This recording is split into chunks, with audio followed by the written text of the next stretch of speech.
Caregiving can sometimes feel like an impossible struggle. Caregivers may be torn between taking care of loved ones and trying to maintain balance in life.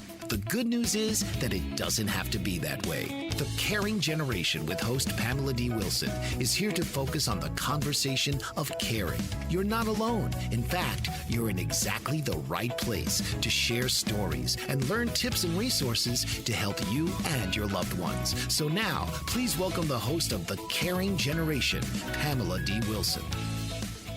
This is Pamela D Wilson, caregiving expert, speaker, consultant, and guardian of the Caring Generation. The Caring Generation focuses on the conversation of caring, giving us permission to talk about aging, the challenges of caregiving, and everything in between. It's no surprise that needing care or becoming a caregiver changes everything. The Caring Generation is here to guide you along the journey, to let you know that you're not alone. You are in exactly the right place to share stories, learn about caregiving programs and resources to help you and your loved ones plan for what's ahead. Invite your aging parents, spouses, family, coworkers, and everyone you know to listen to the show. If you have a question or an idea for a future program, share your idea with me by responding to my social media posts on Facebook, Instagram, Twitter, YouTube, and LinkedIn. This week, the caregiver question is how caregivers can respond to negative life events. If you are a family caregiver, you probably experience a lot of stress, worry, health problems, and those occasional sleepless nights. This stress results from caring for aging parents or a spouse, plus everything else you have going on in life. In a perfect world, things would go smoothly in our personal and our work lives, but this always doesn't happen. When one or the other, work or personal life, are off balance, emotional struggles or problems weigh heavily on the mind. Let's talk about why struggles or issues occur so that we can work through steps to respond to how caregivers can respond to negative life events. In straightforward terms, difficulties with ongoing experiences result from something that we do, something another person does that affects us, or something external to our lives. These three catalysts can result in feeling like being on an up and down roller coaster that never levels out. Our day-to-day life depends on our personal preferences and our actions. Stability or simplicity might be something that we prefer, while others enjoy complexity, constant change, or movement. Personal preferences establish habits and behaviors. For example, people enjoy family members and friends and even coworkers who are most similar and have common beliefs and habits. Being with others with similar qualities, interests, and behaviors can be good if we like where we are in life and enjoy the dynamics of these relationships. You might be a person with friends who are continually striving to improve or who enjoy change. Or you may be way past this stage in life where stability and enjoying the simple things are most important to you. The challenge for family caregivers is that because of the complexity of navigating care, you don't always get to choose who you spend the most time with. So you may be continually responding to stressful and negative life events. It's true, caregivers rarely have any time to themselves because they're constantly doing something. You go to work, which is one environment, then you have your family, another environment, and then the relationship with the person you care for, and then the relationship with everybody else out there who may be people in the healthcare system. So let's talk about the healthcare system.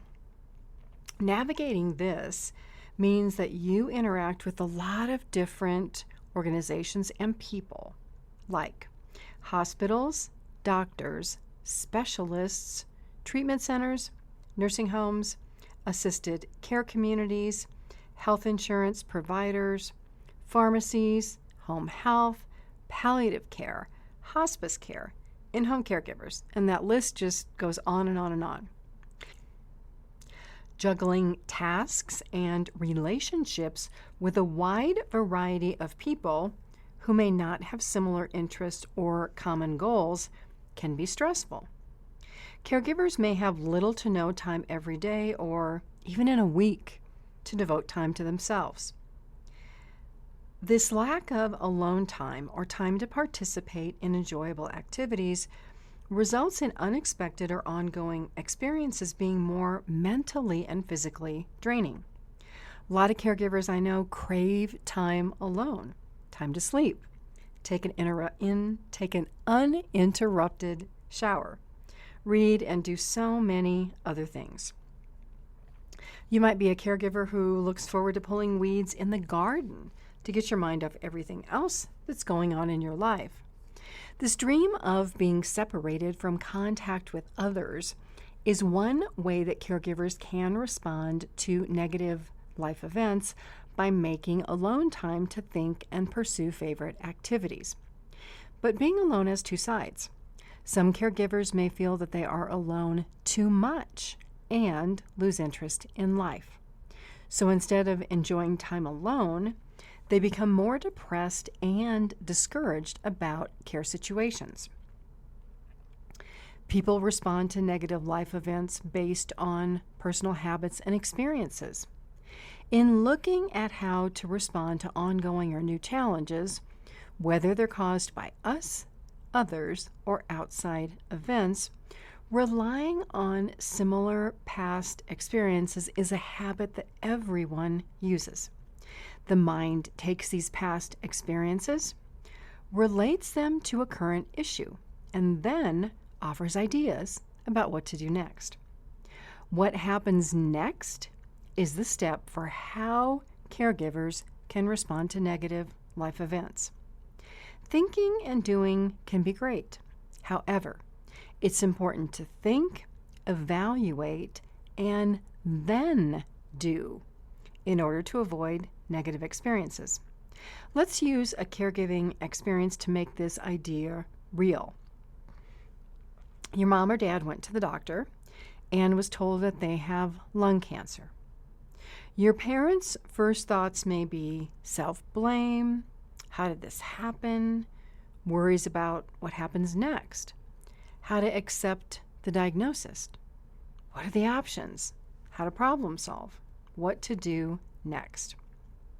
In all care situations, communication skills are critical, especially because much of what is done relates to problem solving. After all, the reasons elderly loved ones need assistance isn't that they are healthy and independent. Help is needed because of health problems and a need for more significant amounts of day-to-day assistance. Let's translate this care issue to the workplace. Caregivers of parents who have cancer will be faced with increased time off work to help an elderly parent based on decisions about treating the cancer diagnosis. Caregivers might be worried that they have to take more time off work. Wonder, how will parents get the care they need? Ask, will time off work affect your job performance and your relationship with your coworkers? As a caregiver, are you afraid of telling your boss because you feel that caring for parents and taking time off will make you seem less committed to your job? Then there's that promotion you dreamed of. Well, now it looks like that's off the table because of being distracted by having to pay more attention to the care needs of an elderly parent. As you can see, a lot is involved in how caregivers respond to negative life events. Your first thought may be, oh, this is all going to be such a disaster. It's going to derail the life you had planned for yourself. You're not going to be able to meet your personal or career goals and expectations. So, what do you do when the world seems like it's falling apart? Or, routines are about to be drastically changed. Instead of assuming that it has to work out this way or that way, pause and take some time to think. Now, this pausing may be a different habit for you if you're always quick to decide, or if you base decisions only on your past experience without realizing that you have the power within you to create a different life experiences. Admittedly, habits and responses to events can be automatic, but they don't have to be. Being automatic means that we really don't give them much thought. Thoughts and emotions, instead of using logic and facts, can lead to responses that have unintended consequences. So to manage responses to the sky is falling, or a situation seems hopeless, think about your automatic habits and your behaviors and ask yourself these questions. Also know that it's okay if the answers don't come right to mind, and you have to give these some thought. That's a positive thing. So in the past, when a similar situation happened where you felt ambushed, surprised, or lacked control over an event, what did you do? What was the result of the consequences of what you did? Did you get a better result? Was it about the same, or did something totally worse happen? Most of all, would you respond the same way or differently if this event happened again today? And if the answer is differently, what would you do differently? How you answer these questions indicates your interest and motivation in learning to change your intentions to reach a different or better outcome. If you're feeling down or hopeless, know that your mind is the greatest source of power you have. Protect it. We've all experienced losses. It's that sense of being in the dark and unable to see the light, being down on our knees praying to God, not having any hope or seeing any possibilities. It's at these times more than ever that we have to know, we have to realize that we have the mental power to pull ourselves up and out of the darkness into the light. And this is the choice that we have to make, because only with a positive mindset can solutions be created for how caregivers can respond to negative life events. Creating new intentions, new desires, and looking at situations differently can override past automatic habits and behaviors that have resulted in disappointment and missed expectations. The key to success is to realize that we can change how our minds think and what we do. We have that power. I'm not saying it's easy. If it was easy, everybody would do it. Exhaustion, burnout, and hopelessness happens, especially when we try and try and try, and trying doesn't result in any progress. Nothing positive happens. There are times when, though, this trying is a process that we have to go through to learn how to get from A to Z. So if you're not getting the results you want, closely look at your actions. Ask yourself what you might do differently to get a different result. Most of all, acknowledge that you don't know everything. It's not possible to be an expert on all subjects. Being stuck, getting ourselves unstuck, requires different thinking and actions. Many people stay stuck in horrible or barely tolerable situations out of fear that taking any action will result in an even worse situation. That's crazy. Think about this. What about creating an action plan that increases the likelihood of success instead of dwelling on failure? Now, to do this, you might need to consult somebody, an expert or another person who has succeeded in what you are trying to do. That may be the path to get you to where you want to go. Being a family member is just part of being persistent and not giving up, even when the going seems impossible. Persistence really is necessary for all life situations where consistent and ongoing effort is required to create long-term change or long-term improvement. Things just don't happen overnight, and you may realize this. That may be the sense of your frustration. For this reason alone, that it takes time to achieve our goals. Consistently pushing to be a little better at something or doing a little something each day that takes you toward that goal will propel you forward. Why get stuck in a rut and look back with regret or disappointment a week from now, a month from now, a year from now, 10 years from now, about something that could have been done differently? The key is that we have to realize what the options are so we know that something different can happen. It can be easy to focus on one issue and exclude everything else in life. This is tunnel vision. When tunnel vision happens, you might miss seeing the big picture of where everything you're doing will lead. One example of this is being so focused on things you want today. The idea of immediate gratification. Have to have a new car. I've got to have a new pair of shoes. I've got to have this. I've got to have that. And so you don't save any money for retirement. And now you're 60 years old and you're thinking about retirement and you look in your bank account and it's empty. You didn't save any money because you bought everything you wanted when you wanted it. Similarly, expectations are a significant component of caregiving relationships that cause major problems for caregivers and care receivers when they're ignored and not discussed right when that relationship begins, right when a parent first needs care. The goal is to never assume anything. Don't assume that as a caregiver, you know what an elderly parent or spouse expects from you unless you ask or confirm. As a caregiver, the person you care for must also understand what you expect specific to their participation.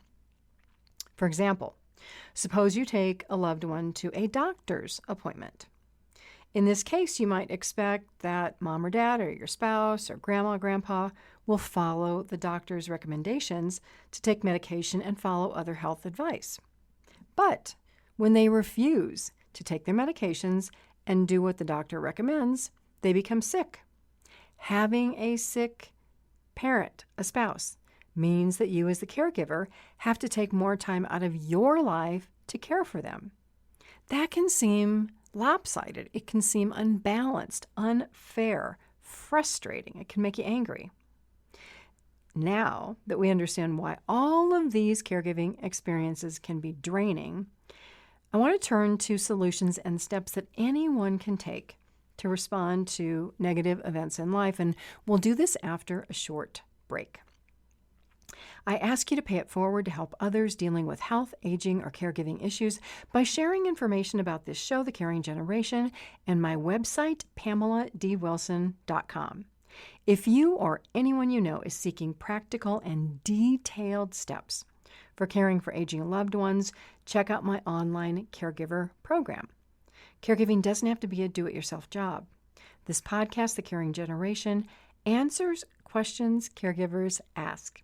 And it's available worldwide on my website and your favorite podcast and music apps, Apple, Spotify, Spreaker, and many more. This is Pamela D Wilson, caregiving expert and elder care consultant on The Caring Generation. Stay with me. I'll be right back.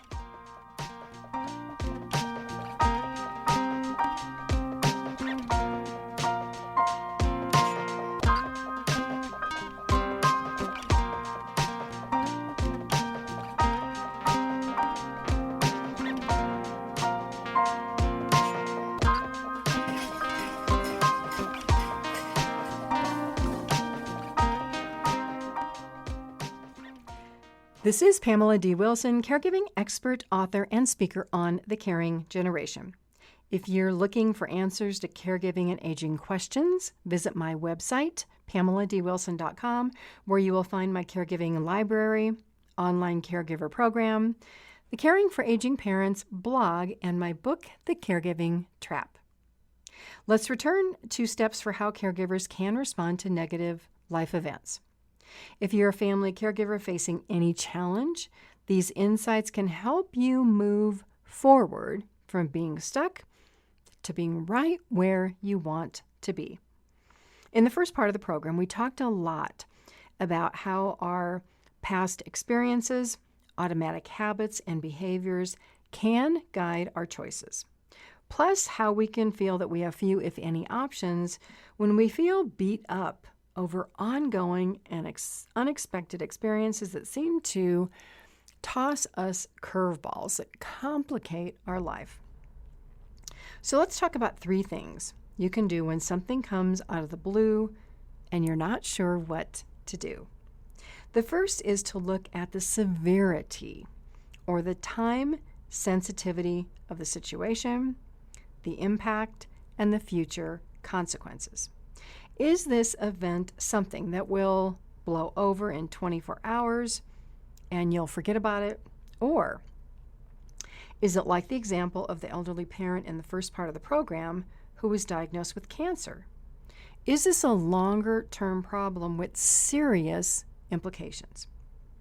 Let's continue to follow on with the cancer diagnosis to have an example. So with this, there are immediate implications to health.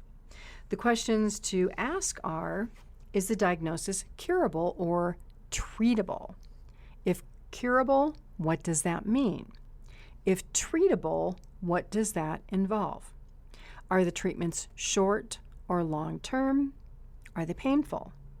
What are the side effects? What happens if or when the treatment no longer works? What happens if we don't do anything? If treatment is the goal, what happens and in what time frame do we know that it's a success? The decision to treat cancer or any health diagnosis is a personal decision. Knowing the options, the consequences, and the outcome is vital to making the best decision. There's also other indirect considerations. The emotional aspect can be challenging if you're the person diagnosed or even if you're the caregiver. In these situations, can you remain positive and hopeful? What will you do on days when you're feeling down or hopeless? It's essential to know that both will happen. This is just part of life.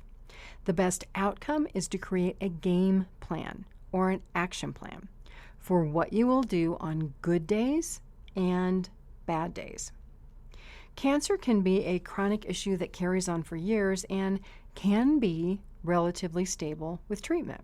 Or, if treatment is not the choice, you and a loved one may be in a situation where you're planning for end-of-life issues that you've not had to face before. Either situation benefits from joining a caregiver support group or finding a counselor or an expert to guide you so that you know what you can expect and how to plan ahead to avoid more of the unexpected. Depending on whether you are the person with the diagnosis or the caregiver, then there's more things to think about. So if you're the person with the diagnosis, what will your day-to-day life look like? What type of assistance will you need? Who will help you?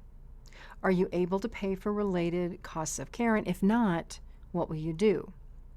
These type of situations are heavy duty in planning for the future, looking at everything that can happen and making your wishes clear.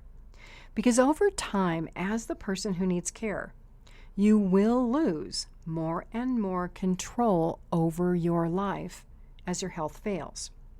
You'll rely more and more on other people to provide your care.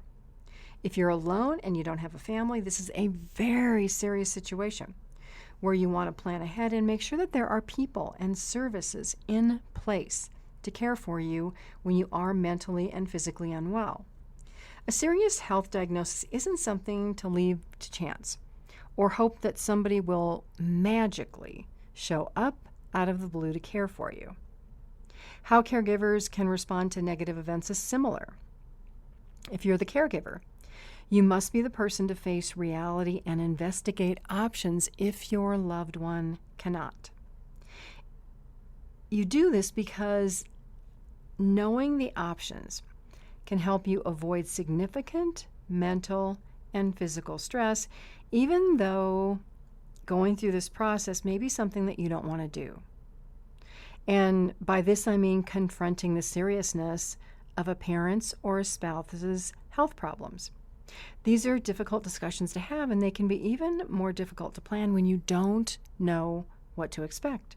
Again, seek resources, look for caregiver programs, read books, do your research, find an expert.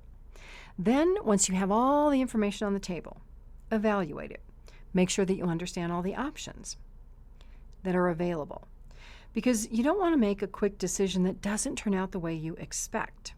Having a sequential plan can result in the best possible outcomes because you may have a plan A, a plan B, and a plan C. We all know that in stressful situations, the tendency may be to focus more on emotions than facts, and that's where we can make poor decisions. If you need help making decisions, talk to your family members, a friend, somebody you trust, or somebody who has experience in the area where you need to make that decision.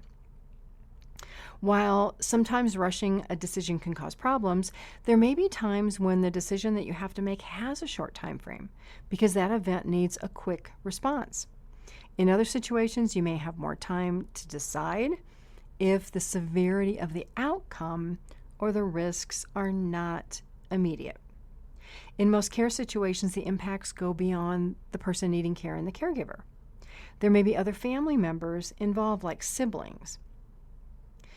As we talked about in the first part of the program, the effects can extend to the career of the caregiver, the ability of the caregiver to continue to work, their health, their well-being.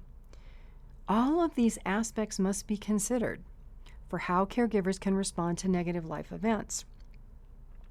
Many caregivers want to be helpful and support family, but the role of being a caregiver, and we have to admit this, it can have a very negative effect on life. Becoming seriously ill in older age has a significant negative impact on life. Family caregivers who don't care for themselves while caring for a spouse or an aging parent often become the person who needs care. The degree of sickness and the amount of assistance that a person needs is a consideration when trying to decide what treatments to pursue and whether they're curative or life extending. I see so many situations family caregivers share where they go above and beyond and take extraordinary measures to provide all of the care possible for a loved one. And then they're saying, well, my gosh, this is going on forever, 5 years, 10 years, 15 years. Well, of course it is. You're extending the life of your parent by the care that you provide. So when all of this is said and done, another question to ask: at what cost does this result to the person who needs care and the caregiver? Are you both giving up quality of life in some way? Is the sick person, by getting all of this care, having their life extended but with no ability to be independent and enjoy life? What is quality of life if you can't get out of bed and you're bedbound 24/7? That's something to think about. Does the caregiver give up all of their income and career opportunities? And this places their stability and the well-being of their family at risk. It places their health at risk, their future, their retirement years. These are all the negative life events that few families discuss because they're unpleasant. So, going back, when decisions have to be made, start with assessing the severity of the issue, time sensitivity, and the consequences. Then look at all the options so that you're not leaving anything on the table. And then the third is run through a list of pros and cons for all those options. Place your emotions aside. Look at the effect of the situation on everybody involved, not only the person who needs care. If you do that, you are too tunnel visioned. Sometimes the answer and the path forward will be easy to see in the direction of the person who needs care. In other situations, the caregiver may have to be honest and realistic about their life situation and what's reasonable. Regardless of the situation, the positive thing, the bright light is that when you plan far enough in advance, you have more options on the table, even if public assistance becomes a concern because money's going to run out. You have time to plan. It takes time to get through those Medicaid applications, the Medi-Cal applications. And so while there may be some concerns about the quality of care through Medicaid, the fact is care can be provided. It's then up to the person receiving the care to decide how they want to proceed with their medical care and any interventions. While choosing palliative care or hospice care might seem like giving up or losing hope, it really may be the most compassionate and kind option for a sick and suffering parent or a spouse or a grandparent. Know that there is no one right answer for how caregivers can respond to negative life events of any type, including serious health diagnoses and personal or career issues. Everybody's situation is different. The considerations are different. Your knowledge is different. Your life situations are different. All I can say is that having more information available, becoming more educated, benefits you, because then you can make choices based on facts that you have that can give you peace of mind. So seek the information that you need. Consult experts, counselors, doctors, healthcare providers, CPAs, attorneys when necessary. Talk about your concerns within the family. Be honest and transparent about your expectations and your abilities so that even in the most challenging situations, you'll have peace of mind about the decisions that you made.